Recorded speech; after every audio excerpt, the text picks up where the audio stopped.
దేవుని నామానికి మహిమ కలుగుగాక. ప్రియ దేవుని బిడ్డలారా, ప్రతి ఉదయకాలం ఈ దినం దేవుని వాగ్దానం చూస్తున్న ప్రియాతి దేవుని బిడ్డలందరూ ప్రత్యేకమైన వందనాలు. దేవుని బిడ్డలారా, మీ అందరూ బాగున్నారా?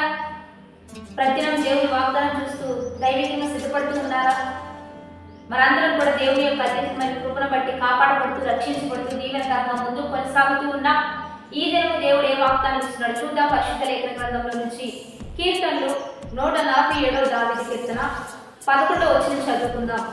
తన యందు భయభక్తులు గలవారి యందు, తన కృప కొరకు కనిపెట్టు వారి యందు యెహోవా ఆనందించువాడే ఉన్నాడు. తన యందు భయభక్తులు గలవారి యందు, తన కృప కొరకు కనిపెట్టుకొని ఎవరైతే ఉంటారో వారిని బట్టి యెహోవా ఆనందిస్తూ ఉన్నాడు.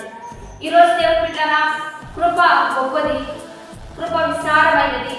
కృప అంటేనే ఎన్నిక లేని మనము ఎన్నికైన వారిగా చేసేదే కృప. అర్హత లేని వారిని అర్హులుగా చేసేదే కృప. పనికిరాని వారిని పనికొచ్చే వారిగా చేసేదే కృప. ఎక్కలేని వారిని ఎత్తైన కొండపైకి ఎక్కించేదే కృప. బైబిల్ గ్రంథంలో దావీదునకు శాశ్వతమైన కృపను దేవుడు చూపించాడు. ఈరోజు దేవుని బిడ్డలారా, దావీదు వంశంలో నుంచే రక్షకుడు బయటకు వచ్చాడు. కారణం ఏంటంటే కృప గొప్పది, కృప అమూల్యమైనది. అది కొంతమంది మాత్రమే పొందుకోగలుగుతారు. వారు శ్రేష్ఠులు, అద్భుతమైన వారు. ఇక్కడ దేవుడు అదే సెలవిస్తున్నారు.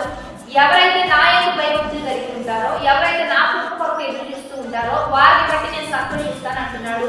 మిమ్మల్ని బట్టి దేవుడు సంతోషించాలంటే మొదటిగా మీకున్నవలసింది దేవుని యందు భయభక్తులు, విధేయత.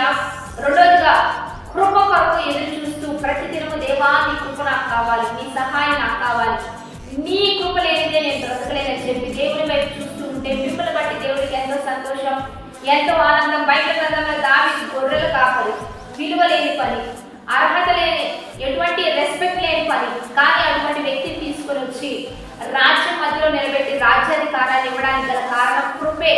కాబట్టి పనికిరాని మనల్ని ఉన్నతంగా నిలబెట్టి ఆశీర్వాదకరంగా మార్చేది కృపే. కాబట్టి ప్రతిదినం కృప కొరకు ఎదురు చూద్దాం. ఉదయకాలం వాగ్దానాన్ని చూస్తూ దేవుడిచ్చే కృపను పొందుకుంటూ ఆశీర్వాదకరంగా ముందుకు వెళ్దాం. అందరం కూడా వాగ్దానాన్ని బట్టి ప్రార్థన చేద్దాం. పరిశుద్ధ మహోన్నతుడ గొప్ప దేవ, ఈ దినము మీరు మాకు ఇస్తున్న బలమైన వాక్ వచనాలను బట్టి నీకు మహిమ.